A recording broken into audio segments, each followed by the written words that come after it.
Okay, well, hello. Hello, everybody. Welcome. Welcome wherever in the world you are. A warm welcome here from CIBSE, headquarters in London. So great to have you with us. Thank you for joining us for the CIBSE Young Engineers Awards 2021. And I'm very, very pleased to be your host. My name is Ewan Rose, and I'm chair of the Young Engineers Awards. So welcome.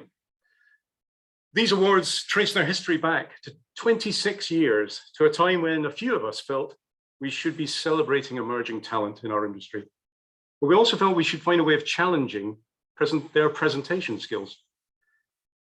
There were plenty of accolades for academic rigor and achievement in those days, but one of the biggest challenges facing the profession was its ability to communicate and get its ideas over to clients, other members of the supply chain, and policymakers, among others. We also wanted to harness some of the passion and enthusiasm that young people show when they come fresh-faced to a project or a new idea. In short, we wanted to challenge them, but we also wanted to promote them and give them a platform, one that might help attract more fresh-faced and enthusiastic people to join our industry.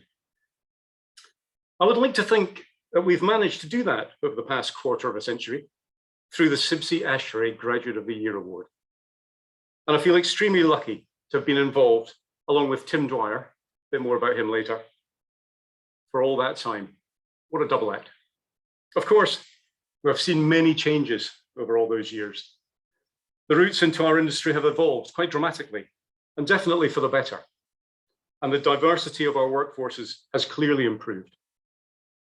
However, on both those fronts, we still have much to do. And this event will continue to play a big part, I am sure.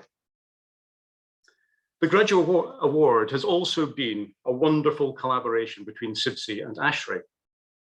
And our winner still travels every year, apart from during pandemics, of course, to the ASHRAE winter meeting. So this year's winner will be traveling to Las Vegas, as will Jennifer Cox, who won last year, but her trip was cancelled. So there will be two graduates of the year hitting the night spots of Vegas in January. We also added the Employer of the Year award to our roster more than 15 years ago. It was a fitting tribute to those companies who put young engineers at the heart of their businesses. We wanted to acknowledge that without great employers, our young engineers would not get the opportunities they needed to flourish and to work on fantastic projects. This could not be more topical today, with the UK in the grip of an extraordinary recruitment crisis.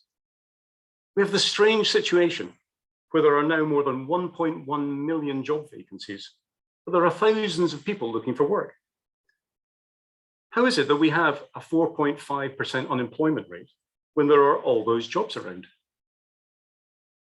My theory is that it's something to do with aspiration. The retail and hospitality sectors are struggling to attract people, not because there's anything wrong with those jobs, but I think many young people are aiming higher. They want to make a difference. They want to change the world. And what better way to do that than by becoming an engineer? As a non-engineer myself, who has spent most of his career working with and around engineers, I remain inspired by them and envious of their ability to come up with brilliant solutions to our biggest challenges. With the COP26 climate conference just 2 weeks away, we need to keep reminding our political leaders that without engineers, none of their grand plans will be possible. And the emerging generation we are celebrating today in these awards will deliver many of the solutions to the climate crisis and turn global ambition into practical solutions that improve the lives of real people. I mentioned earlier about the different routes into our industry. And it was 2 years ago that we launched our Apprentice of the Year category, which has expanded again this year. The blending of the academic and the practical in building services has opened up more possibilities for people of all ages to find the route that best suits them into a rewarding engineering career, whether directly through university or partly via college and an employer. I think that flexibility will be crucial if we are to continue attracting fantastic talent into our industry, the kind of talent that we are showcasing today, and that I'm sure you will all be very impressed by. Personally, being able to play my very, very small role in the development of so many wonderful engineers and meeting so many lovely people through my involvement with these awards has been one of the most rewarding experiences of my working life. So thank you for giving me the opportunity for 26 years to host these awards. And I'd like to wish everyone who's taking part today good luck, because you're all winners just by getting to this stage. We will be taking you through the award categories in much more detail as we go along. But before we get into the meat of things, and you've heard enough rambling on from me, I'd like to hand over to our CIBSE president, Kevin Kelly, to give you a formal welcome. So ladies and gentlemen, Kevin Kelly, CIBSE president. Kevin, over to you.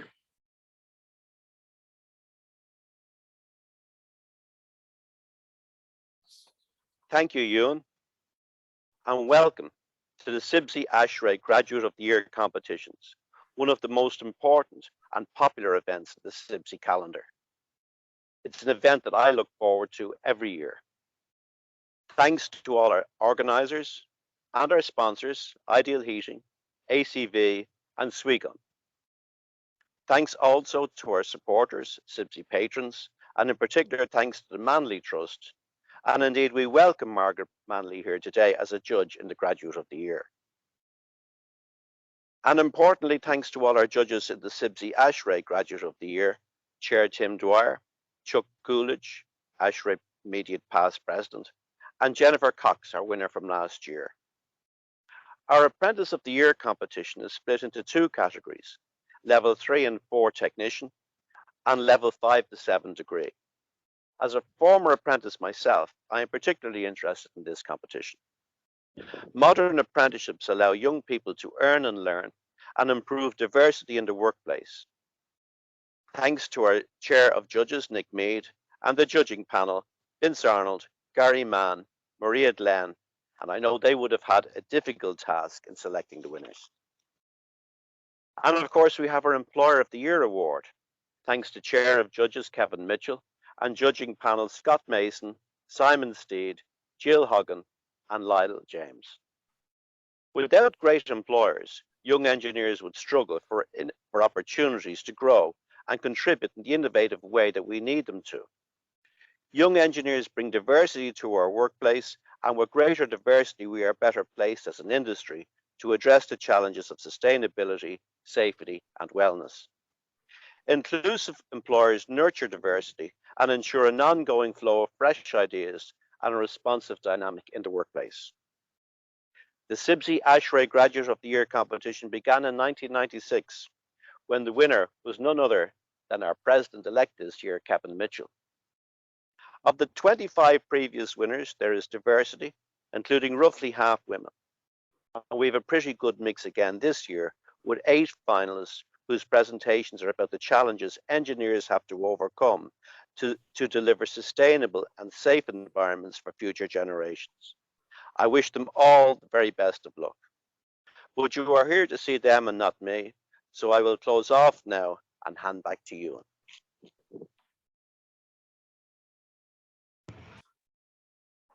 Thank you, Kevin. That was great. Yeah, unfortunately, you've got to look at me for a bit longer before you get into the real talent tonight. Incidentally, the first prize of the event is to the person who can guess where Kevin is. It doesn't look like Balham to me anyway, but great to hear from you, Kevin. Thank you very much. And thank you for explaining what's going to be happening later. I'd like to, at this point, once again, echo Kevin's thanks to our sponsors. As you can see there, we run the event in partnership with the CIBSE patrons. Very grateful for their ongoing support. And also the Manley Trust, who provide very generous support to this event. And then we have our 3 sponsors, ACV, Ideal Heating, and Swigon. Thank you to those guys. Without your generosity and support, we wouldn't be able to offer the fantastic prizes that we do. As I mentioned, our Graduate of the Year travels to America for the ASHRAE Winter meeting every year. And we also have a generous bursary prize from the patrons of £600 for our runner-up and £300 from the Manley Trust for our 3rd place finalist. The Manley Trust also provides £100 to each of the other finalists. So, as I said, everyone's a winner. And our apprentice winners will be receiving £500. The winner will receive £500, runners up £300, and third place £200. So thank you to our sponsors for making all that possible. And at this point, I'd actually like to introduce the chair of the CIBSE patrons, who will give you a message on behalf of the patrons. It's my great privilege to introduce the chair of patrons, who is now Scott Mason. Scott was a finalist in the Graduate of the Year Award back in 2016. So over to you, Scott. Hi, everyone. Scott Mason, Southern Regional Manager for Lochinvar Limited, Chair of CIBSE Patrons and 2016 Graduate of the Year runner-up. The Graduate of the Year Awards is a fantastic annual event, and it's the second year running that it's going to be held in an online digital format. I've got no doubt it's going to be the best event yet, regardless. Last year, the uptake of the category for apprentices was absolutely fantastic, and for that reason, this year it's been broken down into 2 individual categories, not just the one. I said it last year, I'll say it again. If I had my time again in 2016 and we had the Apprentice of the Year category, I'd be in there with you. So I'm rooting for every single one of you, and I'm looking forward to today and watching every single competitor shine. This year, I particularly enjoyed help to judge the Employer of the Year category. Some of the initiatives that have been put into place by these businesses over the last year to continue to support and nurture their upcoming talent is absolutely inspiring. And on this note, one of the primary focuses of patrons is to nurture talent. This is why this is one of the annual highlights of the Patron Society calendar year, and I'm always so excited and keen to continue to partner with it. Thank you to all the CIBSE patron companies for your continued contribution and involvement. It makes days like this possible, and I can't thank you enough. So let's continue to make our industry successful, diverse, sustainable, and exceptional. Thank you all very much, and have a really enjoyable afternoon. Cheers. Great, thank you, Scott. Good to hear from Scott. He's had a long involvement with these awards, as you know, and he's great. He's now taken over as chair of CIBSE Patrons. So there are lots of opportunities that this award opens up for people. We're about to start with the Graduate of the Year awards, and I'd like to first introduce our judging panel, who will be judging this event live. All our 8 finalists are presenting live this afternoon, and so it's sort of quite a helter-skelter exercise for the judges to make up their minds when they've seen them presenting live. We talked a bit about Tim Dwyer. Tim's been chairing the judges for the whole quarter century we've been doing this. Lovely to have Chuck Gullidge there with us again for the 2nd year. Chuck was ASHRAE president last year. Our tradition now is to have our reigning Graduate of the Year as one of the judges, and that's Jennifer Cox. You've heard from Kevin Kelly. And of course, we've got the lovely Margaret Manley, our friend to us all, who's chair of the Manley Trust. And Margaret is judging with us live today as well. So without further ado, let's get the graduate prize underway. Just to explain to you all again, this award is judged on presentation skills. That's the great thing we're looking for. How our finalists engage with the audience, how they put their argument over, and how they address the topic. And the topic is what you can see in front of you there. They all have 5 minutes to take on this fairly meaty subject, which is what challenges will engineers have to overcome to deliver sustainable and safe environments for future generations. It's a big one, and they have just 5 minutes. That's part of the task. And I will hold them to the 5. I don't like to be too rough, but it's part of the challenge. It's all part of the judging. So, and I will introduce each one in turn, and then they will give you their 5-minute presentation. And then at the end, I'll hand over to the judges to make their deliberation. So I'd like to now introduce our first Graduate of the Year finalist, and this is Jessica Kansian. Jessica joined Chapman BDSP last year as a graduate environmental consultant and has been working on large-scale commercial projects. She has a degree in architecture and urban design and an MSc in sustainable building performance and design. She's a registered architect in Brazil and is a CIBSE affiliate member. Jessica, over to you for your presentation, please.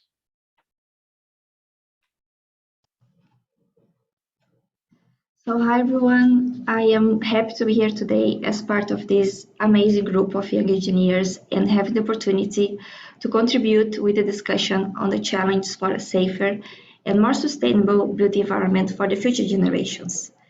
So arguably, the challenge of our generation will be to adapt the built environment to the changing climate that is happening at unprecedented speed. And a huge part of our built environment, unfortunately, is not prepared for it, and the unknowns that you might come across on our path to 2050, like we just experienced in 2020. So evidence shows that most of our buildings and infrastructure are still contributing to the problem, which is just like swimming upstream. So to help you to visualize the scale of our challenge, I just want to share information from a recent report by RIBA that highlights that there are about 255 billion square meters of buildings in the world today. And this is growing 5.5 billion square meters every year. And believe it or not, we are building the equivalent of a new Paris every week. So this data shows that we are moving quite fast, but not necessarily in the right direction. And another important fact is that half of the buildings that exist today will still exist in 2050. And 2/3 of the future buildings that are expected to be built in countries without energy regulations, such as Brazil, where I'm from. So this is a global challenge that requires cooperation across borders and all disciplines. And coming from an architecture background into environmental engineering, I could appreciate even more the challenges behind operation and embodied carbon especially. And from my experience working at Chapman BDSP on commercial retrofit, I could validate the positive impact that repurposing an existing structure can have on a project's carbon footprint. And by improving existing buildings and infrastructure, we could reduce upfront carbon emissions significantly. So I believe we need to be smarter in a way we reuse and repurpose our inefficient buildings rather than spending resources and energy to demolish and build up from scratch. It will be a challenge for us engineers to adapt existing buildings, reduce demand for new ones, and make decisions that realign the incentives of the new built environment to benefit the users, while also addressing the goals for 2050. So, looking at the bigger picture, we need to be more creative in rethinking the way the buildings are designed, built, maintained, operated, and regulated. And how to do this? Well, this is another big challenge and another good question. But a starting point could be bringing the drivers and incentives found in commercial to all sectors, such as housing, educational, institutional, infrastructure, treating all buildings as a connected system. Also, we need to rely more on quality data and less on assumptions. Move away from one-size-fits-all approaches and aim for a more science-based targets. After all, we can only manage what we measure. You might have heard this phrase before. So this means we need to stop accepting business as usual and embracing a new idea. And we now have the knowledge, the tools, and the technology that enable us to do this. However, our sector still functions in a fragmented way without shared liability on outcomes. We must also challenge the traditional ways of mentoring young engineers and view sustainability, safety, and net zero principles as a core subjects, bringing academia and the industry together. So my hopes is that we give the future generation a better starting point for them to address the challenges of their time and pave the way for a more integrated and collaborative approach.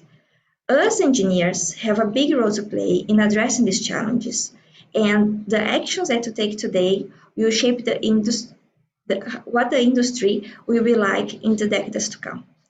Thank you. Lovely. Jessica, thank you very much. Thank you. Bang on time as well. So well done, Jessica. So that was our first graduate award finalist, and here's our second. This is Ella Clark from AECOM. Ella is a graduate mechanical engineer in AECOM's London office fit-out team. She has worked on a variety of projects in MEP and vertical transportation. She also supports other young engineers at AECOM and mentors schoolgirls interested in STEM subjects. Ladies and gentlemen, Ella Clark.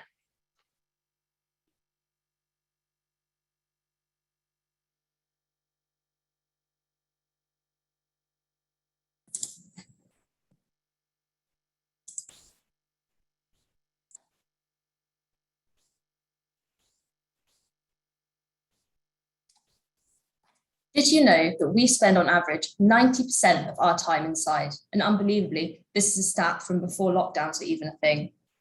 Unfortunately, this figure does come at a huge cost to our environment. In the UK, building operations account for over 23% of our total greenhouse gas emissions. And although we have made positive changes to the efficiency in building construction and running it in recent years, the indirect global emissions from the building sector is at an all-time high. The COVID-19 pandemic did bring about some positive changes in the fight against climate change. Air pollution levels dropped significantly, and overall energy use in the UK was down by over 20%. However, as we attempt to return to normal, we're faced with a new challenge. Since March 2020, our idea of safe has been changed dramatically. COVID has changed the way that we use, view, and even move about our spaces, and the impact from this is unlikely to go away anytime soon. So, as we attempt to return to normal, a new normal where cleanliness is synonymous with safety, what is the impact on a commercial building sustainability? Today, I'm going to look at three subjects: ventilation, air quality, and cleaning strategies. It has been shown that by doubling the rate of ventilation into a space, the potential exposure to COVID-19 halves. And so, understandably, ventilation is the first mitigating strategy set out in the World Health Organization's Back to Work guidelines. They suggest that the percentage of outdoor air circulated is at a maximum, and the HVAC systems are run at their full capacity for 2 hours before and after the working day. However, HVAC systems already often account for over 40% of a building's total energy use. And so increasing the systems running harder and longer is only going to take this total energy use further.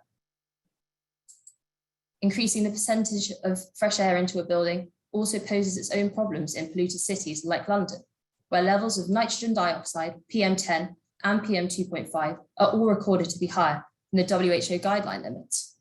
Studies also show that air quality inside inner city buildings is often as poor and sometimes even worse than the air outside the buildings, even when the space is mechanically ventilated. Therefore, to supply good filtration, good air quality inside, good filtration is key. Typically, air handling units use filters efficient at removing particles such as vehicle exhaust and smoke, but they are unable to efficiently capture airborne viruses like coronaviruses and harmful gases. Filters capable of this requirement, such as high efficiency particulate air filters, result, however, in a pressure drop 2 to 3 times higher than your regular filters, which means a larger fan power required and therefore more energy expended anyway. WHO recommendations also include the increased frequency and intensity of cleaning practices. And while, of course, this does reduce the likelihood of surface transmission, studies have shown that more stringent use of cleaning products can, if not properly regulated, lead to problems like breathing difficulties in humans and even potentially antibiotic resistance. The use of disinfectant products also puts aquatic ecosystems at risk via polluted water streams.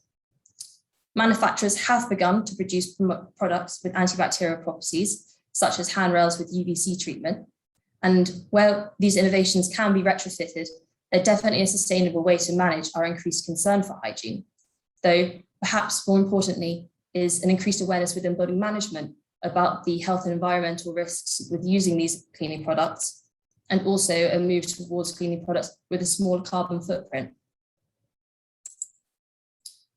With indoor spaces responsible for such a large number of COVID outbreaks, it's easy to forgive our rush to ensure that they are as clean and safe as possible.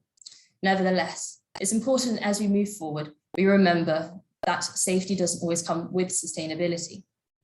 Construction in the UK is growing at its fastest rate in over 24 years. And while we try and make up for work lost during the pandemic, we must carefully consider the most appropriate yet sustainable design solutions to ensure that we help reduce the almost 10 gigatons of carbon dioxide produced globally by the built environment each year. As engineers, we have a huge influence over these spaces and their futures, and so it's important for us, in fact, it's our duty, to find a balance between ensuring the safety of occupants now without compromising the ability of future generations to meet their own needs. Thank you. Thank you very much, Ella. Another one bang on time. Well done. That's really good and very interesting presentation. Thank you very much for that. Okay, so that was Ella. And now we're moving on to our third finalist, who is Matthew Dickinson from AECOM, also AECOM. Since graduating from the University of Nottingham in 2019, Matt has worked as a graduate mechanical engineer on a variety of mixed-use projects.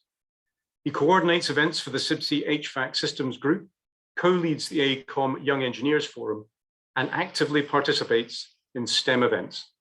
Ladies and gentlemen, Matthew Dickinson.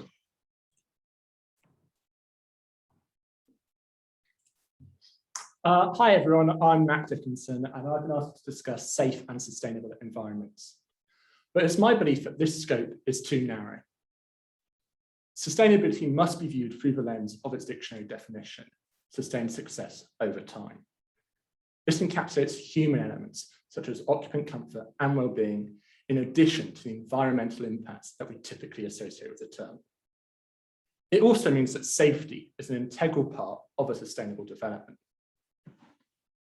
This extra context allows us to identify the broader challenges that our industry is facing. And I would like to discuss 5 of these here today. The first of these is the issue of our existing building stock. Over 80% of the buildings in 2050 already exist, and many have inadequate service provisions, particularly in lower income neighbourhoods. Some examples are poor material choice, whether that be inadequate thermal performance or even hazardous properties. Indoor air quality is also a problem, in part due to damp and mould. And that's without even considering how we effectively plan to retrofit these buildings for electrification, as this requires huge changes in the plant compared to a gas-fired boiler. During early design stages, project fundamentals, such as new build versus retrofit and building orientation, must be questioned. System design must be both adaptive and flexible in response to the climate crisis and changes in use. And accessibility must be prioritised, particularly in regards to vertical transport. There'll be infrastructure challenges too. District heating must be pursued where appropriate. And the electrification of heat and transport must be accommodated in current electrical designs. And unfortunately, even disregarding recent news, this higher electrical demand, combined with the innate higher cost of renewable energy, will drive fuel poverty. But we must not design for compliance. Part L is an absolute minimum, not something we should be aiming for. This baseline is being raised with the new draft revision, which is adopting a seasonal emission factor, more reflective of our decarbonised grid. But if we want to see large change, we have to assess performance holistically. And luckily, Neighbours and Passive House are already helping refocus the narrative on whole life, real world performance. Complacency regarding safety is also a concern. Safety and design should be a continuous process, and the design intent should filter down into site rules, O&M manuals, and golden thread documentation. These deliverables must be unambiguous, not only to prevent miscommunication, but also to expedite QA processes. I really want to highlight the importance of stage 7. Data gathered during post-occupancy monitoring should be refining energy prediction models by calibrating digital twins and reducing the performance gap. The new Be Seen stage, included in the London plan, will help drive reporting, and it's great to see so many engineering firms already taking the lead on this. Close collaboration with the city's management staff will be essential in ensuring long-term success, so some extra training may be required. And luckily, upskilling is something our industry excels at. However, as Ewan said, we are facing a major engineering skill shortage at the moment. Proactive and prominent STEM outreach will help address this. But this must be aimed across all demographics, as a diverse workforce helps drive innovation by unlocking new perspectives and different ways of thinking. One symptom of this skill shortage is burnout. As engineers, we're intrinsically passionate people, and we pour ourselves into our work. However, when you combine that with the current work climate, it's no wonder that so many of us have been struggling with our mental health. We must find a new normal that works for everyone, not only to retain talent, but to also foster creativity and drive new recruitment. We must collaborate transparently with each other and external stakeholders. And we must plan effectively and not become complacent. And we also must address the issues in our existing building stock that disproportionately affects the most vulnerable in society. Letty predicts that by 2030, 100% of new builds must be net zero, so we must act swiftly and decisively.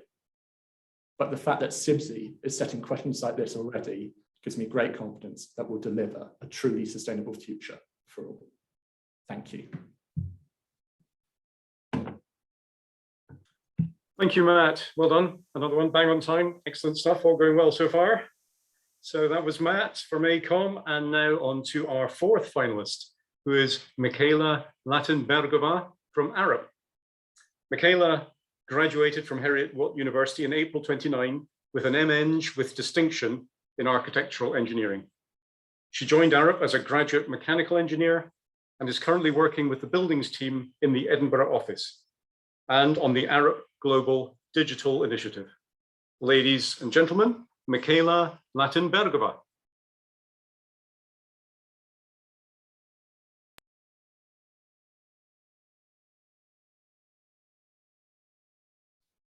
You're on mute, Michaela.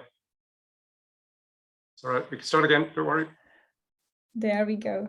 Thank you very much. Sorry about that. Good afternoon, everyone. And thank you for the opportunity to share with you my thoughts on the given question. To me, sustainable and safe built environments are a result of careful decision making and provide the maximum value for the society whilst being prosperous and having the minimum negative impact on the natural systems. These environments are designed for longevity, flexibility, adaptability, and reuse. They use renewable energy generation technology, passive design strategies, and they follow principles of circular economy. Challenges to the provision of safe and sustainable buildings start with climate change. Extreme natural events such as heat waves, floods, storms, and earthquakes make our buildings unsafe and uninhabitable. At a time when we should be reducing our environmental footprint, the demand for natural resources grows along with human population. Advancements in energy efficiency often cause the rebound effect, negating any improvements they might bring. Governmental policies, although being a burden of health, safety, and environmental condition, often do not respond to this global crisis and technological advancement at sufficient pace. Decarbonization and other mitigations of climate change are expensive, and they are not being prioritized enough. Issues to the provision of safe buildings relate to wrong material choices, incorrect design decisions, bad building management. Cheap and new over quality and repurpose is today's world preference. We are challenged by the complexity of these issues, and the requirement is to find a compromise and balance solutions. And to provide balanced solutions. We as engineers can become key players overcoming these challenges. Firstly, we all need to share the commitment and need to base our engineering practice on principles of sustainable development. By working in more diverse teams of social scientists, specialists, non-engineers, software developers, we can formulate better solutions to these complex problems. We need to become an active voice involved in political and community arenas, finding our way to influence policymakers to regularly update legislation with incentives, helping to deploy zero carbon solutions. We need to take our clients and the wide public on the correct journey and help them to understand positive consequences and long-term benefits of sustainable design. Sustainable and safe built environments can be achieved by embracing technologies such as digitalization and automation, by using the Internet of Things and data analytics of operational energy and temperature levels and any other measurable figures from systems monitoring our buildings. We can establish benchmarks and we can finally identify the lifestyle of buildings we design. These should then serve as a shared knowledge resource to all engineers, from which we can learn and prevent mistakes. By closing the performance gap, we can solve some of the problems. And by using a common database, we can enable the creativity with data at scale. Going forward, we will need to be able to test our designs in various scenarios to make sure that our solution is the most optimized version adapted to the future climate, fast urbanization, and at the same time is economically viable. These complex simulations can be delivered by data-driven generative design, and therefore embracing digital tools as such is important. And without them, finding the optimum design will be truly difficult. Being a building engineer today means working in an ever-changing environment where we need to expand our engineering reach and thought patterns to be able to deliver a future-proof solution. I'm choosing a digital pathway as it provides the best opportunity to make a difference at scale. Thank you very much.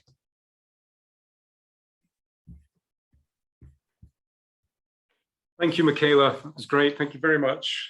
Only the first mute situation, isn't it? One of the most common expressions now, you're on mute. Anyway, well done. Picked that up well.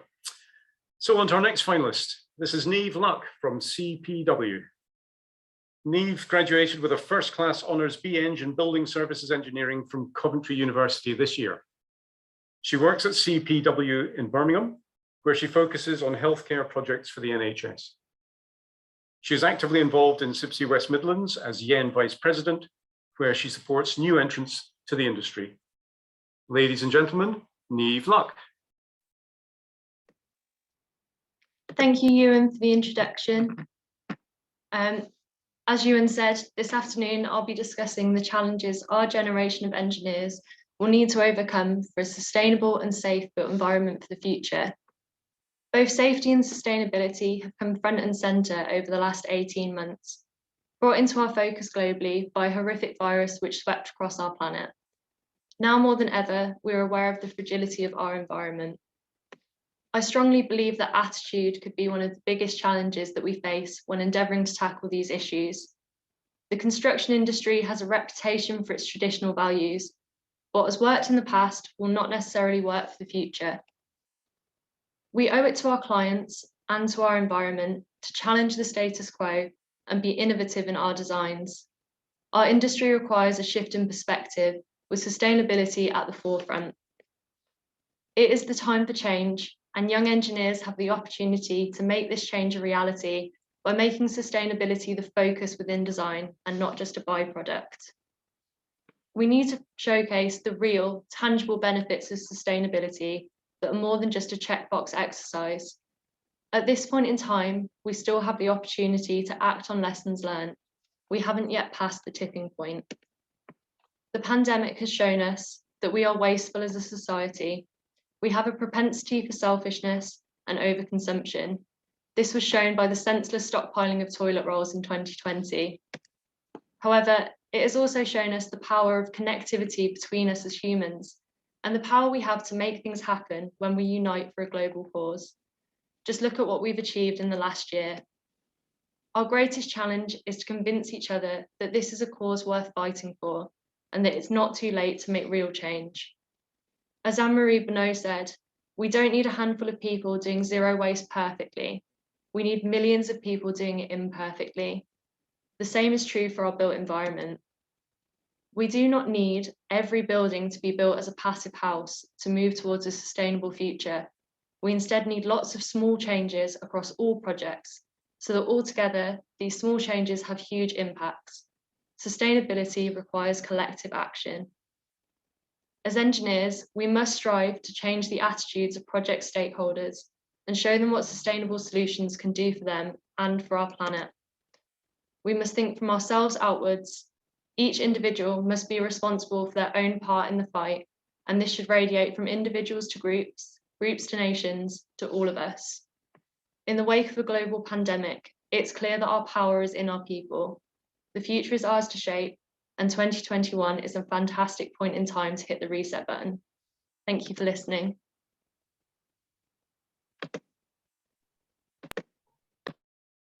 Thank you, Neve. That was great. Thank you very much. Lots of great ideas there. And so Neve is our 5th finalist. We have 3 more out of our 8.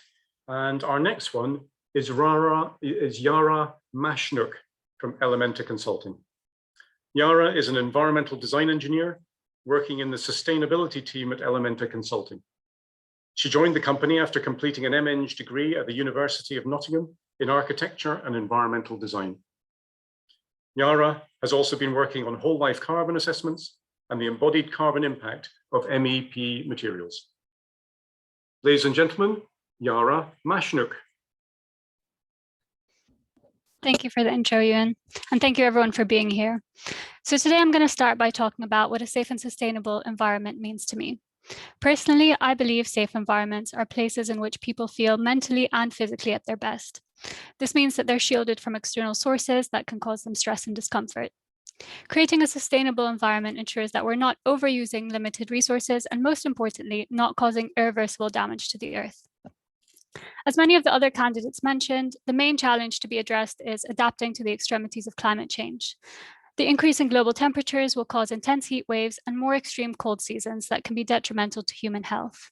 In line with this, unprecedented natural disasters will occur more often. We're seeing extreme flooding, wildfires, and droughts, and all of these can cut off the access to the most basic sources that we need. To get ahead of that challenge, engineers must create resilient designs now. Methods of creating climate resilient designs include a focus on a fabric-first approach, which will increase passive survivability in more extreme weather conditions. We also need to mitigate overheating risks by using passive techniques such as additional solar shading and best practice glazing ratios, and making sure that where you have windows, you can open them fully. In addition, exploring the reuse of water through the integration of rainwater collection systems, especially with the ever-growing issue of water scarcity. The harm in not doing this will create building stock that's not adaptable and flexible for reuse, and these spaces will essentially become unlivable.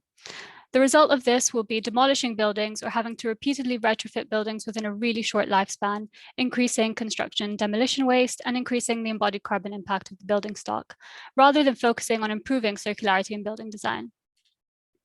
The second challenge is to reduce our overall energy consumption, and this is really going to have a significant impact on how sustainable future generations will live. For new builds, this is easier as it can be enforced through regulations and local policy, but the bigger challenge is retrofitting existing buildings. I believe there needs to be wider industry guidance and regulations set to define good for our existing buildings and setting targets that we can all align to ensure that we do meet our climate reduction targets. In their current form, EPCs are not fit for their purpose. The third challenge is utilizing renewable sources more efficiently and economically. So we all know that renewable sources provide clean methods of supplying the energy that we need, but this option isn't available to everyone as there is not currently enough renewable capacity worldwide. Assuming that the majority of buildings will switch from gas to electric, it's key that we focus on reducing our space heating demand. This will reduce electricity loads on the grid, helping it to decarbonize. The challenge is that the heat demand of buildings currently exceeds the electrical supply capacity massively. And we also need to consider the realistic possibility that other sectors will also be switching to electricity consumption, putting even more demand on the grid. Renewable generation needs to be upscaled, and buildings need to be designed to be more flexible to allow for intermittent electricity generation from renewable energy sources. This includes incorporating batteries, thermal storage, and demand response strategies into our buildings from really early in the design process. This way, thermal stores can be charged at times when the grid is unconstrained and then can provide heating and hot water during peak grid times. The fourth challenge we may face as engineers is the integration of nature-based solutions in our design process. The rate at which we're producing carbon isn't in line with the rate at which we're sequestering it. And although the first point of call is to reduce our energy use and eliminate the burning of fossil fuels, we have to be aware of the fact that we're also limiting the ways in which the Earth naturally sequesters carbon by removing green spaces to allow for more developments. The simplest way to sequester carbon is through the planting of trees, and positively, this has many benefits to human health and well-being, as well as creating more biodiverse environments. So as an industry, I believe we need to delve deeper into nature-based solutions and how we quantify their benefits, understanding that there's many aspects to designing a sustainable place, and it's imperative that we consider the social value these features bring to a scheme and community. The final challenge I want to address today is energy equity and the global demand. So the world population will continue to grow, with 95% of that growth occurring in developing or underdeveloped countries. Engineers all over the world must be more conscious of the Earth's limited resources used and what proportion their region of the world consumes. There's much to learn from countries which typically have low energy use and incorporate all passive design methods as their norm. And I believe a challenge lies in ensuring that engineers worldwide are supporting one another to guarantee that we all avoid making repeated mistakes of embedding inefficient solutions into our buildings and designing inefficient strategies that essentially will just cause harm to our environment. So the 5 challenges I discussed today are by no means an exhaustive list. However, I believe the quickest way to reach our unified goal of creating these safe and sustainable environments is working together to find and implement solutions to a lot of the challenges that have been outlined today. Thanks everyone for your time. Great, thanks, Yara. That was great. Thank you very much. Another one bang on time. Excellent stuff. And now to our 7th finalist. This is Jonathan Pearman from Red Engineering Design. John achieved a first-class honours degree from Southampton University. He is now a graduate mechanical engineer in Red's technology team, designing sustainable solutions, and has carried out a research project into battery technology and smart grid integration for data centres. John is a STEM ambassador and created Red's collaborative learning programme to support graduate development. Ladies and gentlemen, Jonathan Pearman.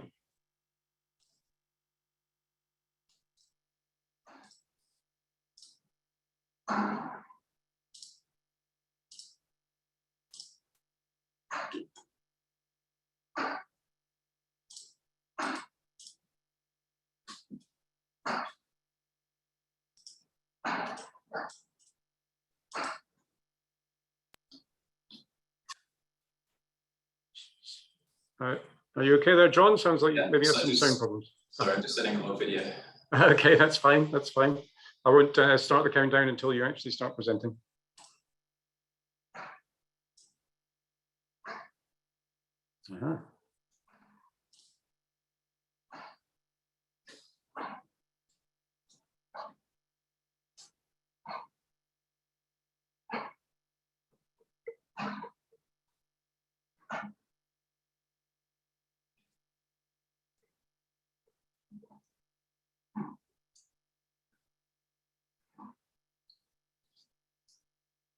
Hello and welcome to the Young Engineers Awards. My name is John and I'm here today to share with you my view that radical change is needed to achieve a safe and sustainable built environment. However, there are many challenges to achieve this in developed cities. I will summarise the challenges in one potential solution of transitioning from natural gas to hydrogen. I strongly believe that radical change is needed to improve important issues, including dangerous traffic, low green space footprint, poor air quality, buildings that are not fire safe. However, radical change has proven to be difficult. For example, in 1925, Le Corbusier tried to redesign part of Paris, describing safety concerns that death threatens us at every step, but it has not been approved. On the other side, radical development has proven to be successful in developing cities. For example, in Bogota in 2000, the then mayor, Enrique Peñalosa, said that protected bicycle ways were a right. He achieved independent bicycle and bus lanes.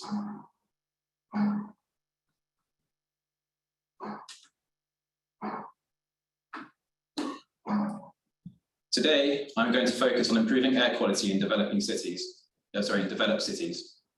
London has progressed from smogs in the 1950s, fueled by coal-fired power stations, but still, the air quality is not good. According to Duke's 2020, domestic natural gas usage was responsible for 21% of the UK CO2 emissions. One solution is a transition from natural gas to hydrogen. There are challenges to achieve this with existing national grid network. Many argue that the use of town gas in the past validates that hydrogen can be used, as it contained up to 65% hydrogen by volume. Words from a historical account in the era of town gas described a house where no windows will open. Many houses then were not safe, and many houses today are also not safe. By blending hydrogen into existing systems, we are faced with several safety issues. Steel pipes are prone to leakage at non-welded joints, and studies by Natural High have shown burners experience flame flashback beyond around 23% hydrogen.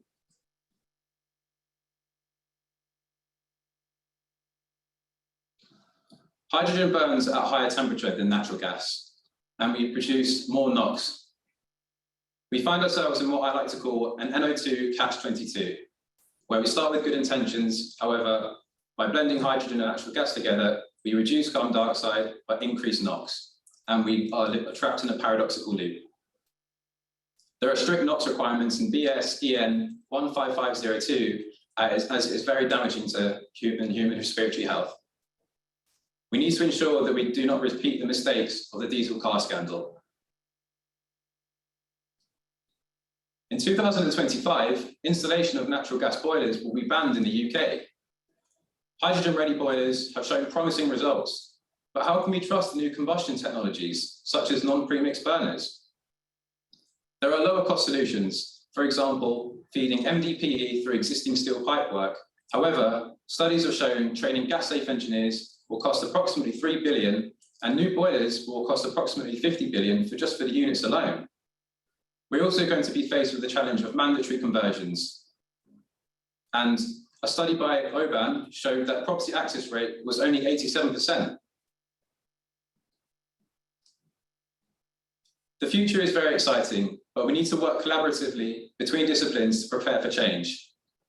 A study by DEFRA estimated NO2 is responsible for 23,500 premature deaths per year in the UK. We therefore have a duty to ensure we design safe technology for our friends, our families, and our future generations. Thank you for your time. That's great. Thanks, John, and thanks for juggling all those special effects. Well done.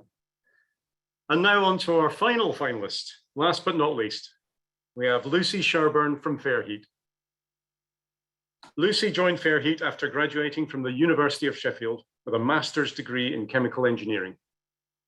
As a graduate engineer, she has been working on the design and operation of new build heat networks to deliver cost and energy saving improvements. Lucy is also an active member of CIBSE. Ladies and gentlemen, Lucy Sherburn. Sustainability. We hear this word ever more frequently used in the world around us, whether that be in the news, conversations with friends or colleagues, or in adverts or campaigns. But what does sustainability actually mean? Well, according to Google, sustainability is the ability to be maintained at a certain rate or level. And in the context of today's question, it is essentially to prevent further damage and ensure that our actions today don't inhibit the ability for future generations to thrive safely in the built environment. I think it's important to define this term today, as we've been asked to discuss what we believe are the biggest challenges engineers must overcome to deliver safe and sustainable built environments for future generations. I'm Lucy. I'm a graduate engineer at Fairheat, and when thinking about this question in more detail, my thoughts and opinions revolved around one key theme. So today, I'm going to be discussing how I believe inertia presents the biggest challenges and what engineers must do to overcome these challenges. The world is significantly changing around us.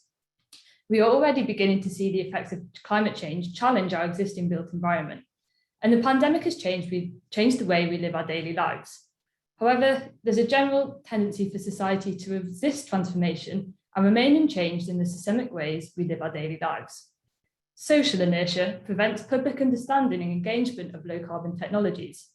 As engineers, we can design systems that theoretically meet low carbon targets, but if the end user doesn't know how to operate them correctly, then that sustainability benefit cannot be realised. Regulatory inertia is creating an environment with a slow pace of change. Overdue updates to regulations and outdated standards and guides don't push engineers out of their comfort zone. We need legislation that ensures sustainability as the baseline, not just as the added bonus. Inertia exists in the built environment. 80% of our buildings in 2050 already exist today. We therefore need to focus on retrofitting solutions that ensure our buildings aren't vulnerable to the effects of climate change and remain suitable for the user in years to come. Like with social inertia, design engineers can produce theoretically efficient systems, but if there's a skills gap in the installation and commissioning of these new and unfamiliar systems, then that theoretical performance might not be translated into reality. The question also asks about safe solutions, and I believe the inertia that is preventing sustainable solutions is also preventing safe solutions. We risk exposing ourselves to the consequences of climate change if we don't start to design and build systems and buildings that withstand extreme weather conditions and the warming of our climate. For example, overheating in residential buildings and storm damage, these all put the user at risk. Therefore, if we can ensure sustainable solutions, we will also be able to ensure that our built environment will keep us safe from the future effects of climate change. How do we overcome these challenges? Well, I believe one of the biggest tools we have is education. As engineers, we need to educate the public, residents, and occupiers. We need to get them engaged and on board with the low carbon systems we're designing. As engineers, we need to take customer-centric approaches to our designs and ensure that our solutions are simple, easy, and non-disruptive to implement and operate. We need to educate those creating legislation and push for pragmatic solutions to be embedded in policy, regulation, and accreditations. And on that note, we can no longer be using outdated solutions as the counterfactual. We need sustainable solutions to be the baseline. We need to upskill our current workforce to ensure a smooth transition to low carbon technologies. For example, retraining heating engineers to be competent with heat pumps and HIUs, not just gas boilers. Ultimately, as engineers, we need to collaborate with each other and educate those in roles around us. In my experience at Fairheat, the most successful solutions have been the ones where the whole supply chain, the developer, the consultant, the contractor, and the end user all work together to ensure that that theoretical performance can be translated into reality. So I began my presentation today with the definition of sustainability. I've discussed how I believe inertia presents the biggest challenges and how engineers can use education as a key tool to overcome these challenges. However, I want to end with one final thought. The COVID-19 pandemic has highlighted that it is possible to change inertia in the face of unprecedented circumstances.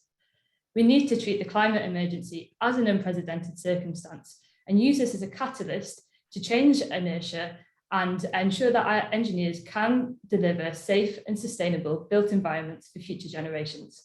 Thank you. Thank you, Lucy. That was great. I didn't have to stop anybody. Everybody stuck to time. How impressive is that? So well done, and thank you very much. Thank you to you all. And I mentioned COP26 at the beginning, and I just wonder if we need to send some recordings to them. There's some fantastic ideas in there, and I hope our political leaders, our global leaders are listening to these young voices and their ideas. As I said, it's inspiring to be surrounded by young engineers with such great ideas and great passion and great enthusiasm. So thank you to all 8 of our finalists. I don't envy you, Tim, and your panel. That's a tough job. How are you going to separate them? Some really good presentations, excellent set of ideas. But I'm going to hand over to you, Tim, to get on with that now and pull your judges together and see how you get on. And Tim will be back at the end to announce the results. So thanks, Ewan. We're off now. Luck. Thanks very much. Thank you. Okay, so and thanks again to all our 8. And now we're moving on to the apprentice categories. And it's my pleasure at this point to hand over to Vince Arnold, who's a member of the judging panel for the Apprentice of the Year categories.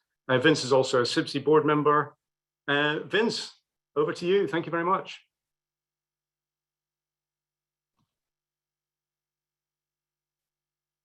Thank you, Ewan, and welcome everyone to the Apprentice of the Year 2021 results show. I don't want to sound too strictly about this, but welcome along. We have had a fantastic time reviewing what the apprentices put in their presentations, because presentations have already been run. They record them for us, and we've been certainly very impressed with what we've seen. If we can move on to the judges, we have a slide with the judges. Here are the judges. Nick Mead, he's the chair of judges. There's myself, Vince Arnold, Gary Mann, and Maria Glynn. We're certainly very thankful for all their time. It's been really difficult because of the standard that we've seen. In terms of what I'm going to do, which is just really to introduce the award firstly, I didn't realise that the CIBSE current president, Kevin Kelly, I'm following his footsteps. We'll have to work that out later, but I also enjoyed an apprenticeship. Some 46 years ago, I was an apprentice electrician, and I was very inspired throughout my apprenticeship by the people that I met almost on a daily basis. And I'm sure that the apprentices that we've seen on our competition feel the same. And I really hope that they get a career that's 46 years plus long, as it has been in my case, and that they very much enjoy their apprenticeship and their career as it progresses. For me, I've had the chance to work in construction. I've been a college lecturer for 5 years in my 20s, not the 20s, but my 20s. Maintenance, I work on maintenance and maintenance management. Consultancy was probably the biggest part of my career. I took a part-time degree and that got me to chartered engineer status. And I think that I certainly have enjoyed consulting work, designing, project management. And I've grown through that from my apprenticeship days all the way through to director and managing director level. I also enjoy putting back, and it's something that I would encourage the apprentices to think about as well during their career. Putting back is a funny phrase really, but it means that you've really enjoyed your career and you want to put back to other people like Yen, like young engineers, as we're doing now, giving your time voluntarily. And I've done that for 25 years now and enjoyed a sort of sideline career, helping out CIBSE for 25 years as a volunteer. And 18 months ago, CIBSE gave me the honour of becoming a board member and trustee. So I think that, you know, from an apprentice, all of you apprentices, you've got the world as your oyster, really. There's nothing that can be holding you back. So I'm pleased that you're very enthusiastic about your apprenticeship, and I wish you well in your future career. This year, as been said by Kevin Kelly in his introduction, there are 2 levels of award. Technician level 3 and 4, that's levels 3 and 4, and the degree apprenticeship levels 5 and 7. We split it into these 2 categories this year because we wanted to, we felt that there were 2 stages in the apprenticeship process today, and this recognises that. The overall standard was very good. We're flicking up the finalists as I speak.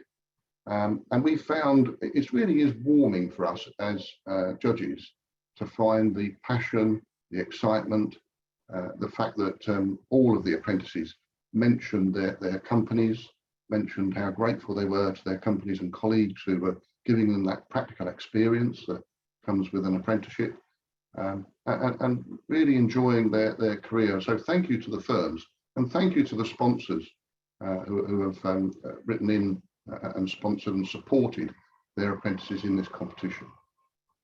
Something else that we've seen is that people change careers, or people get encouraged to change careers nowadays. And we're seeing people come along to building services using the apprenticeship as a way of changing their career. So thank you, everyone.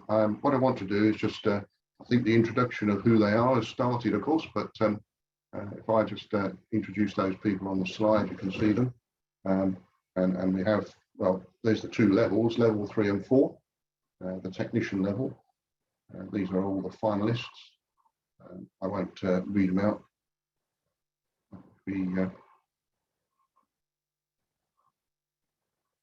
We now carry on to, I think there's a little video that we'd like to show you.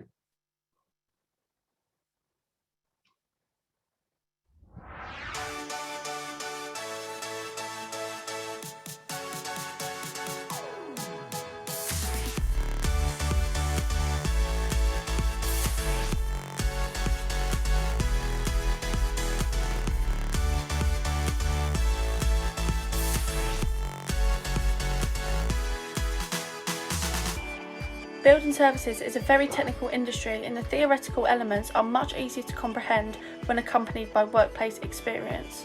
The reason that I recommend the apprenticeship route is that you will gain so much experiences while you are learning. But with learning on the job, we learn various ways and methods of achieving the end goal by understanding the ways of multiple people's preferred method. The challenging but rewarding balance allows a creative approach whilst demonstrating a variety of different learning methods, such as practical and theoretical skills. I wouldn't have picked any other route into building services given the chance again. And behind the stresses, it's an industry full of laughter, community and passion.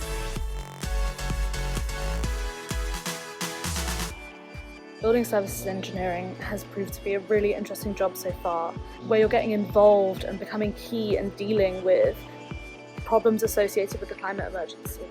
You can look at the products and materials that you use, consider how they're made and how much material you need. Using things like sustainable technologies, air source heat pumps, ground source heat pumps, PV, wind turbines, CHP machines. And the use of new and innovative technologies is encouraged by organisations such as BREEAM. As building services engineers, we should look towards these technologies wherever possible. I'm currently working on a project investigating the retrofit of sustainable solutions to achieve net zero carbon targets. By promoting the use of carbon neutral fuels and systems for the building's use. The largest influence I have on the environment is the ability to specify mechanical systems with improved energy efficiencies. My role as a mechanical engineer has huge potential to impact the environment. As engineers, it's important we respect natural systems and carry on learning in order to create a better balance between human need and the wider environment.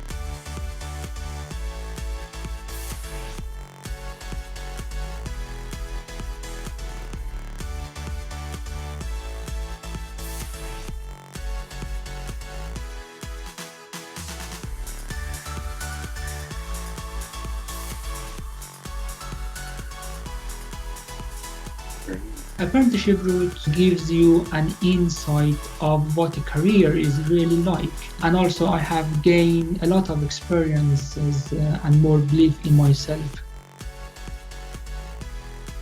Due to the niche nature of building services, having an apprenticeship offers me more stability in terms of obtaining a job at the end of my studies. I should have chosen the apprenticeship route all along, and I've been an advocate for apprenticeships ever since. Over the 2 short years within the industry, I have heavily recognised the great advantages of working within a project team. Experience which other colleagues have to offer teach young aspiring engineers. The industry really is full of knowledge and experience which needs to be passed down.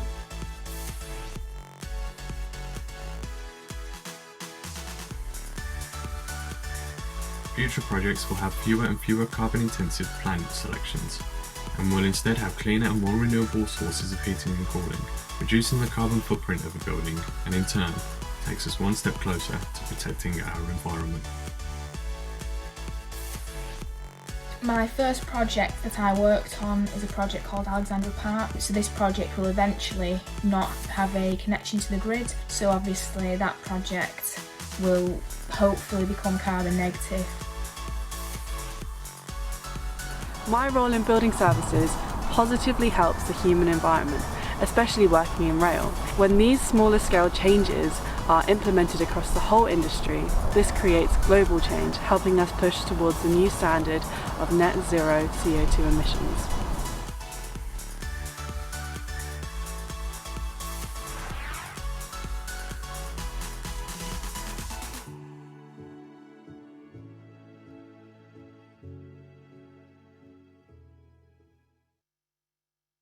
Well, there you have it, ladies and gentlemen. The results are out for the Apprentice of the Year.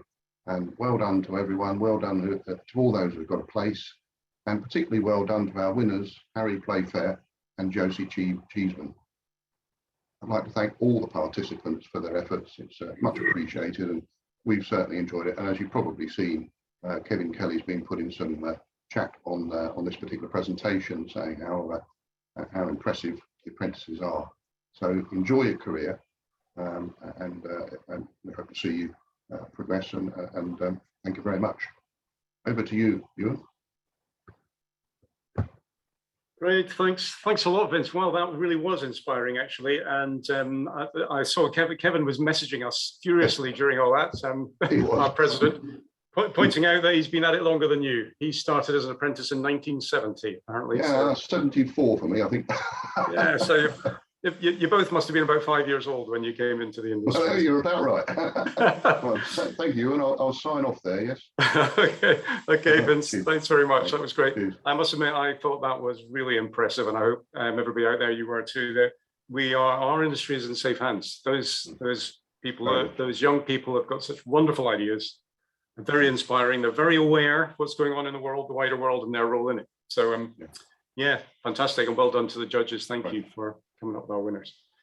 So thanks, Vince. Cheers. And thank you to all the apprentices, and congratulations to all the award winners. And thank you for sharing your passion and enthusiasm with us, which is what we were talking about at the beginning. But with graduates and apprentices, they need employers, they need jobs, they need the opportunity to shine, and they need the employers who put them at the heart of their businesses. And therefore, it's always very fitting that we pay tribute to our employers at this time. And it's a great privilege to be able to hand over, in a minute or so, to Kevin Mitchell, who is the chair of the Employer of the Year Award judges. And as it has been mentioned, Kevin was the first ever winner of the CIBSE ASHRAE Graduate of the Year Award way back all those years ago. And he is also CIBSE president-elect. So he's gone all the way up through the tree from back in 1996.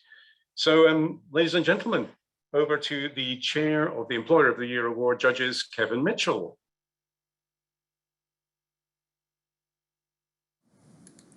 Thank you, Ewan, for the kind introduction. Much appreciated. It really is a great honour to present the Employer of the Year Awards again this year. I would like to take a moment to thank the panel of judges for their hard work and dedication in reviewing the entries, in discussing the merits of the submissions, and in selecting the winners. Thank you very much. I also think it's worth saying that the judges were very impressed with the high quality of the entries this year. If these employers are representative of building services organisations overall, the picture is very positive indeed for young engineers entering our industry. These organisations have a clear understanding of the value that young engineers and apprentices bring to their organisations and how to nurture their development. So, let's have a look at the shortlist of finalists for the awards this year. In the small company category, we have EECO2 and Fairheat. In the medium company category, we have Chapman BDSP and Waldeck Consulting. And in the large company category, we have Atoll Engineering Group and Hawley. So let's start the Employer of the Year Awards with the small company category, which is for employers with fewer than 50 employees. Now, the judges are always impressed with the innovation that comes from small companies. Their ability to respond to change and take their young engineers with them is encouraging and truly inspiring. And I can announce the winner of the small company category is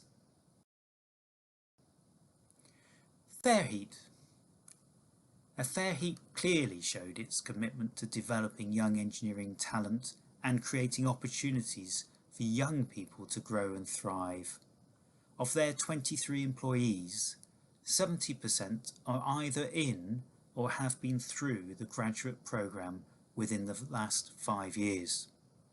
The graduate scheme was developed in a structured way that enables graduates to gain solid knowledge and experience in all aspects of heat network development. Well done, Fairheat. Now we move on to the medium category, which is for companies with between 50 and 300 employees. The medium company category was very strong this year, and the judges debated for quite a while before deciding both shortlist and winner. The group had clearly defined development schemes and were passionate about reaching out to universities and colleges and encouraging people into the industry. And I can announce that the winner of the medium company category is Chapman BDSP. Chapman BDSP showed it's committed to being an active and engaging sponsor for their early career employees in mentoring and training. They have run a CIBSE approved training and development scheme since 2018 and are now expanding this scheme to employees in the UAE. The judges thought their diversity and inclusion approach was absolutely exceptional. So congratulations to Chapman BDSP. Now we move on to the large company category, which is for companies with more than 300 employees. The large company category was very competitive this year, with a number of companies rating highly in one or two areas, and with both of our shortlisted companies rating very highly across the board. Their approach included a defined training and development program across their organisation and diversity and inclusion that was truly embedded in their organisation. Atal Engineering Group.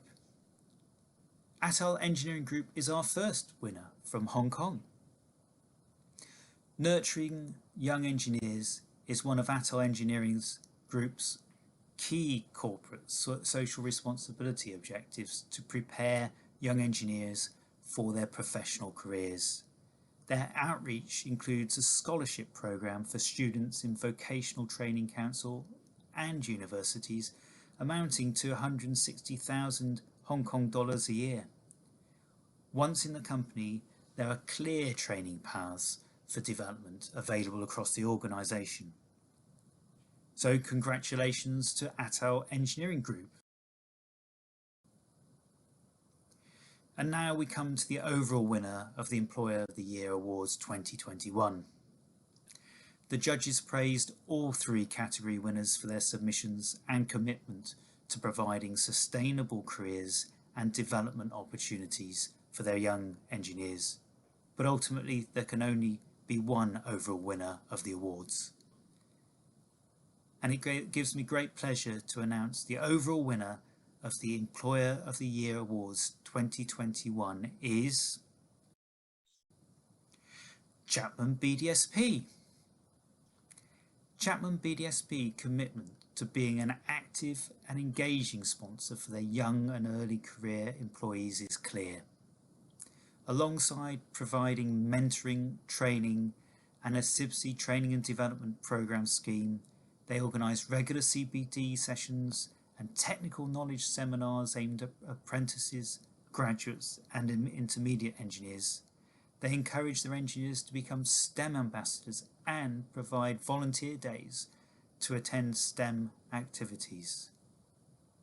Congratulations to Chapman BDSP, the overall winner of the CIBSE Young Engineer Awards 2021. And now I will hand back to Ewan. Thank you, Kevin. Thank you very much. Great to hear from you, and congratulations to all our Employer of the Year Award winners, and special congratulations to Chapman BDSP. Very well deserved for your fantastic work with supporting our young engineers. I'd just like to say, we just said goodbye to Kevin, and we heard from Kevin Kelly earlier. It is not compulsory to be called Kevin to become CIBSE president, although I was thinking about changing my name. Maybe I could rise higher. Anyway, that aside, at this point, it's time to hear from one of our sponsors.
So thank you to ACV and Ideal. I didn't really introduce that properly. I should have said it's time to hear from two of our sponsors, but really thank you for that. Thank you for all the work you put into putting that together. That was great. And thanks for your support. Really much appreciated. So thank you. So now it's, and thanks also to everybody out there. We're getting lots of messages on the chat. So that's great. Great to see you're all engaging and lots of congratulations flying around. So yeah, thanks. Keep the messages coming. Keeps us encouraged. Make sure makes us know you're still awake out there. That's good news. So thank you. It's a great privilege for me to do this every year. We, as I mentioned at the beginning, we have a long-standing partnership with ASHRAE. We kicked off the CIBSE ASHRAE Graduate of the Year Award way back when, after a conversation in Atlanta with ASHRAE, which is ASHRAE's headquarters. And they've been great supporters ever since. And it's a great example of how we collaborate, CIBSE and ASHRAE working together. And we're very proud of that. And we're also very proud of the fact that the ASHRAE president takes the trouble to give a special presentation to this event every year. And so it's with great pleasure that I'd like to introduce ASHRAE President Mick Schwedler to give his annual address to our young engineers. So over to you, Mick. Good day, and welcome to the CIBSE ASHRAE Graduate of the Year event. I'm ASHRAE President Mick Schwedler, and it's my distinct privilege to be with you today. ASHRAE Society theme this year is Personal Growth, Global Impact, Feed the Roots. But we'll see that ASHRAE and CIBSE line up on all of these and can for your career. Both ASHRAE and CIBSE began their existence in the 1890s, about 125 years ago, with CIBSE as the Institute of Heating and Ventilating Engineers, and ASHRAE's predecessor, the American Society of Heating and Ventilating Engineers. One of our founders, Harry Crane, put into words the reason we founded our society. We wanted to form acquaintances, and as you will find as you enter the industry, lifelong personal and professional friendships. To exchange theories and experiences, whether it's been in a senior design project, in our workplace, at one of our meetings, or perhaps even arguing about a new design at a pub. We've all done this, and sometimes the conversations get very vigorous. And next, we wanted to consult and network with one another. For ASHRAE members, these form our member-to-member connections. But CIBSE has a value, we empower, which talks directly about the networks. And these form our first route for personal growth. But how do we go beyond this? Well, we organize into groups. ASHRAE has 16 regions throughout the world and a number of networks, including the Young Engineers Network and the Women in Building Services Engineering Network. You also have your Graduate of the Year and your YAY. Well, from an ASHRAE standpoint, we have 199 chapters throughout the world. We're organized into 15 regions, and we have very similar networks. So what these networks do, they allow us to augment our personal growth and our member-to-member connections. Next, technology and knowledge. Certainly, ASHRAE and CIBSE are very well known for the education, for the training, and for the information we provide to make the world better.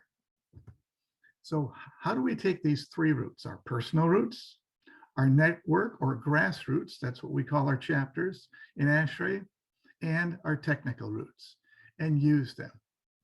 Well, somehow we have to use them together. We have to unite.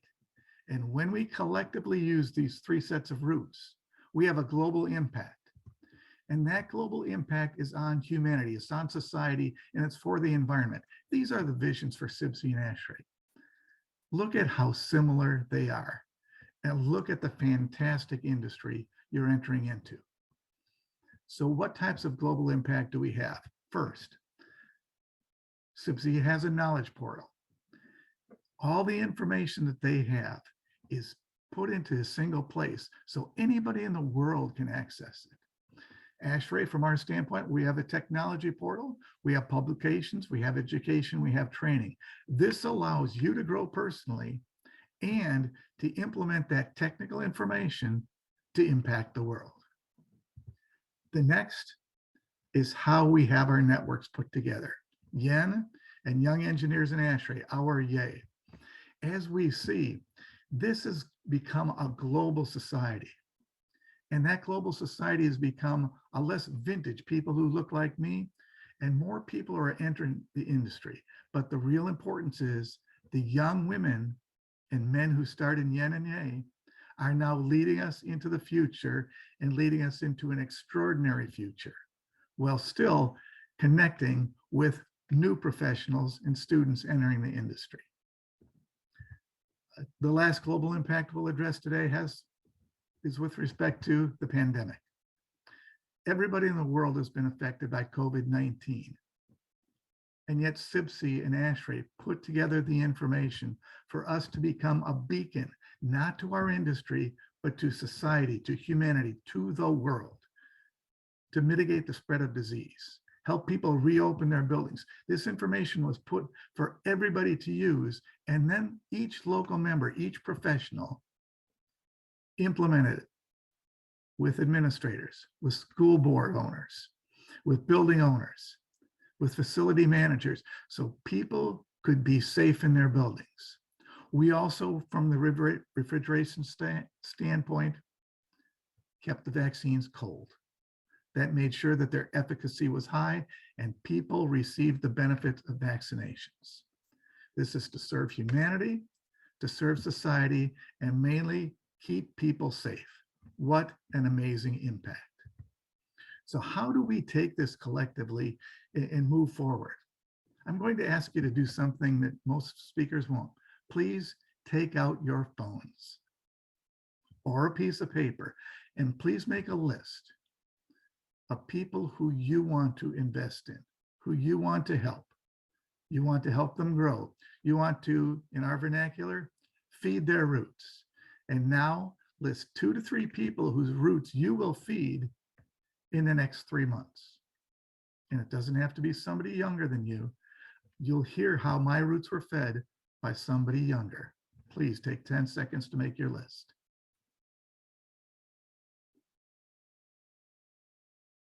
It could be somebody in your workplace, in your community, someone you already know and admire and want to help them grow. And now that you've made their list, reach out. Every time you do, you take us back to that vision of Harry Crane in 1894 to feed the roots, increase the networks, and cause the personal growth to occur. Here's how my roots were fed. I had known of Heather. She was a young engineer in ASHRAE, but we hadn't volunteered together until I attended a regional conference in 2019. Now, Heather was chair of that conference, and the night before the conference, I had the opportunity to meet her husband, David, and I learned they were expecting their first child. Now, throughout the conference, Heather tirelessly led a very small group that delivered an amazing regional conference for all the attendees you see in that picture.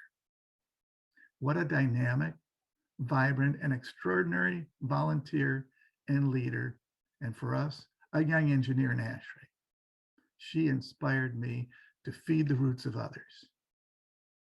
But little did Heather and I know that the next time we would see each other would be about a year later during the Region 10 2020 virtual chapters regional conference.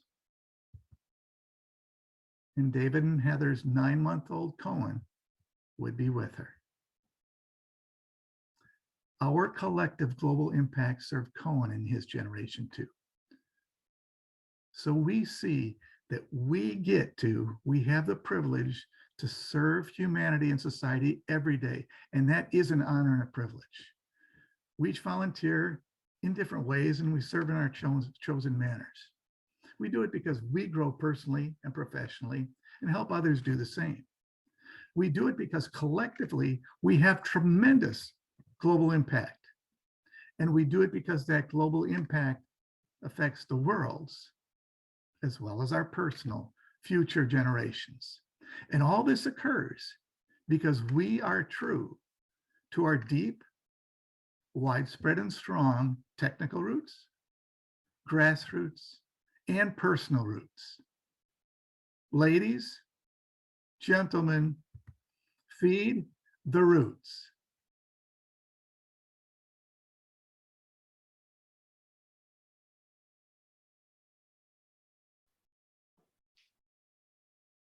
That's great. Thank you, Mick. Once again, lovely to hear from the ASHRAE president. So privileged to have him on, and thanks even all the restrictions that are keeping us apart.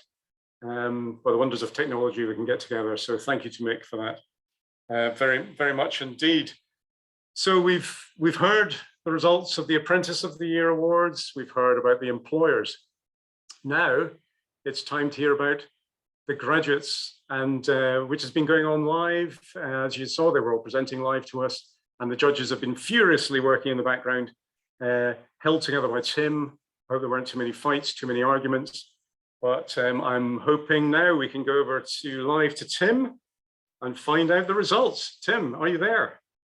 I am, yes, you'll be pleased to know. Do you have the results of the Reykjavik jury for us? We certainly do. Well, it's been a great event so far today. I'm Tim Dwyer from UCL, CIBSE Berserk and the CIBSE Journal, and I'm a really key member of both CIBSE and ASHRAE, and I'm a non-voting chair of judges. When I think back 25 years to 1996, when we joined together in that glorious old Swan Hotel in Harrogate, where Ewan and I presented the very first CIBSE ASHRAE Graduate of the Year, we could not really have dreamed that we would be here today to celebrate the award of the 26th CIBSE ASHRAE Graduate of the Year. The enthusiasm of the senior officers and members of both ASHRAE and CIBSE and the enduring support of the sponsors and partners has ensured that so far 25 winners, together with over 150 finalists, have been exposed to the amazing and unique networking opportunity that is the CIBSE ASHRAE Graduate of the Year.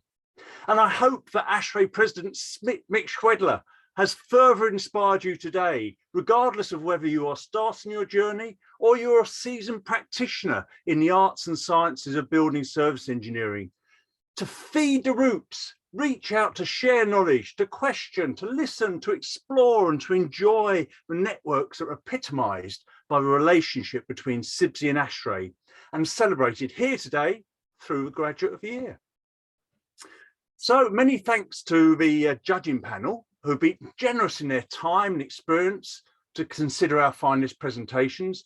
They've already had the opportunity of seeing the graduates' practice presentations over the last week, as well as seeing the live presentations during today's broadcast. They've joined us from around the world. So ASHRAE immediate past President Chuck Gullidge had tuned in from the USA, Jennifer Cox, who as Graduate of the Year 2020, not only will she be joining this year's winner on a trip to ASHRAE conference in Las Vegas in January, but she's enjoyed being this year's Graduate of the Year.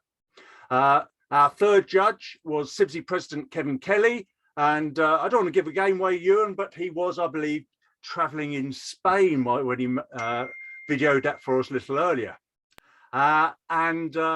Finally, so congratulations, Tim. You win that prize. Well done. Guess the location.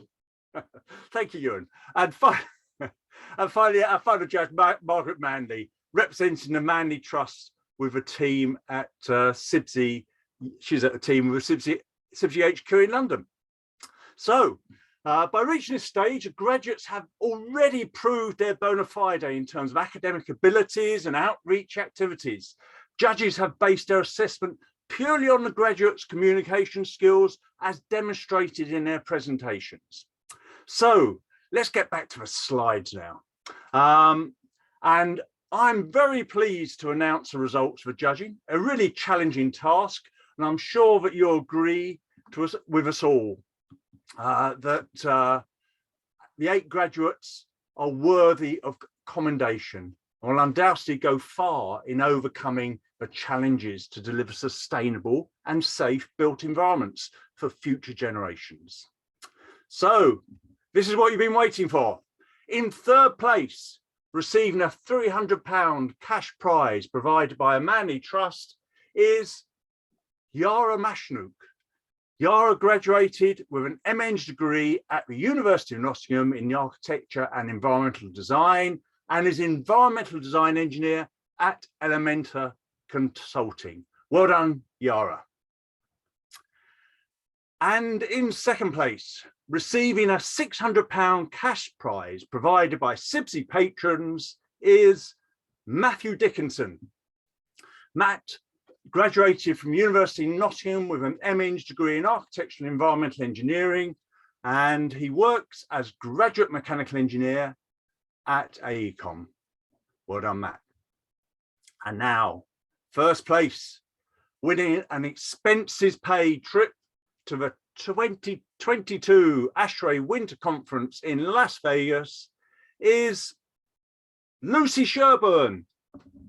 Lucy graduated from the University of Sheffield with a master's degree in chemical engineering and is a graduate engineer at Fairheat.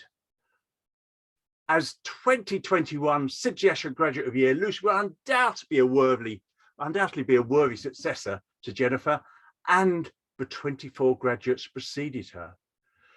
And the 5 runners-up, that's Ella, Jessica, Jonathan, Michaela and Niam, each receive £100 provided by the Manley Trust. My congratulations to you all. Your presentations were really inspiring and a great joy to see. So, well, if a technology is still with us today, maybe I would have a few words with Lucy. I don't know if you're still with us, Lucy. Yeah, can you hear me? Have I confused? Yeah, I can hear. Not only can I hear, I can see. Great, well done. Congratulations, Lucy. That was Thank you. A great presentation. Really excellent and thought-provoking. Maybe Lucy, perhaps you could tell us what excited you into entering the competition in the first place. Well, yeah, I'm really short I run, so bear with me a little bit. But yeah, my amazing colleagues at Fairheat really inspired me and encouraged me to go for this. And I think the previous winners really inspired me as well. As a young female entering this industry a couple of years ago, and the past few winners have been females as well. I think it was really important having those role models to see those winners being achieving great things and being recognised for it. So yeah, that they really inspired me to enter these awards as well. But it's fantastic you said that. I mean, you were talking role models there, just as we've heard spoken about so much today from Kevin Kelly, from Vince, and from Mick, and I think from Kevin and Mitchell as well. That's a common theme throughout the whole process. How do you think that the winning Graduate of the Year might help in your future career?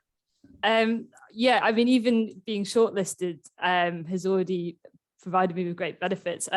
Already kind of had offers to speak at conferences and stuff. So yeah, even just being shortlisted has been massively beneficial.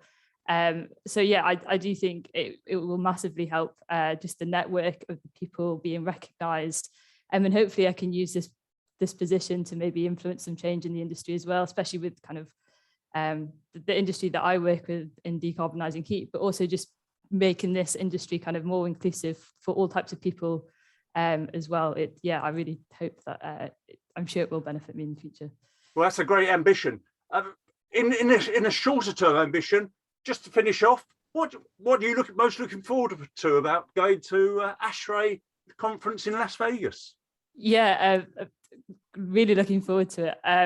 I think I work for Fairheat, and we kind of exclusively work with heat networks and district heating, which is quite new in the UK, established in Scandinavia. But I think it'd be really interesting to go over to North America and kind of learn about how they're going to decarbonise their heat, and also kind of bring back that learning as well back to the UK. And it also falls on my birthday, so it'll be fun. What a perfect way to celebrate. I'm sure we'll find somewhere exceedingly interesting to go on your birthday when we're in Las Vegas. So Lucy, thank you for sharing that with us today. And I really wish you a fantastic trip to Las Vegas, and thank you, the runners-up, the finalists, and all the other entrants for taking the time to get involved and truly feeding the roots with your enthusiastic participation. Well, before I leave you, I would also like to acknowledge and thank Flutura Zanelli at CIBSE for her enthusiastic planning, organising and running of today's event. And finally, I pay tribute to my colleague and friend Ewan Rose, with whom I've worked to maintain and develop this award, whose genial and positive disposition has been much appreciated by all those involved in the awards. Thanks, Ewan. It's been a wonderful, rewarding and fun 26 years. Well, back to Ewan to draw today's spectacular to a close. Over to you, Ewan. Thank you, Tim. That was great. Brilliant. Thank you very much. I'd like to reiterate and just say how wonderful it's been working with you, old chap. I can't believe we're a quarter of a century older since this thing all kicked off. But congratulations, Lucy. Well done. I believe you're not that far away from CIBSE HQ, so you might spot a few of us down the pub. So if you fancy it, come and join us for a celebratory drink.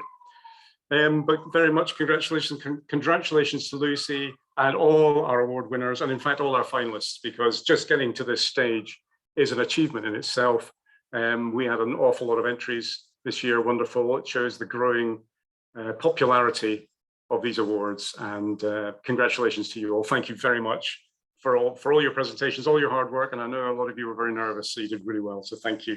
I'd also like to echo what Tim said about thanking the staff here at CIBSE, particularly Flutura, who's done a fantastic job with us, even spent an afternoon with Tim and I, helping us with when we were putting the shortlist together. And it's been great working with her, and she's a real breath of fresh air. And also to Lucy, who's next door to helping you guys behind the scenes. I mean, there's so much technology involved now, I wouldn't know where to start. I mean, when we first did this, I had a couple of file cards and we kind of stood up and just chatted. So it's all very high tech now, and without your hard work, Flutura and Lucy, it wouldn't have been at all possible. In fact, goodness knows what would have happened. So thank you very much. Thank you to everybody who took part. Thank you to all the judges. Particular big thanks again to the sponsors whose logos are all there on the screen in front of you. And first and foremost, thank you to all of you who are out there, been listening in, and I hope you enjoyed it. I hope you were inspired. I hope you're enthused. I hope you're convinced that our future is in good hands. Let's have lots and lots more of this wonderful young talent. So thanks again, and hopefully we will all be together in person in 2022 for the next CIBSE Young Engineers Awards. So thanks again to everybody. Lovely to see you all. Wherever you are in the world, good night. Be safe. Thank you.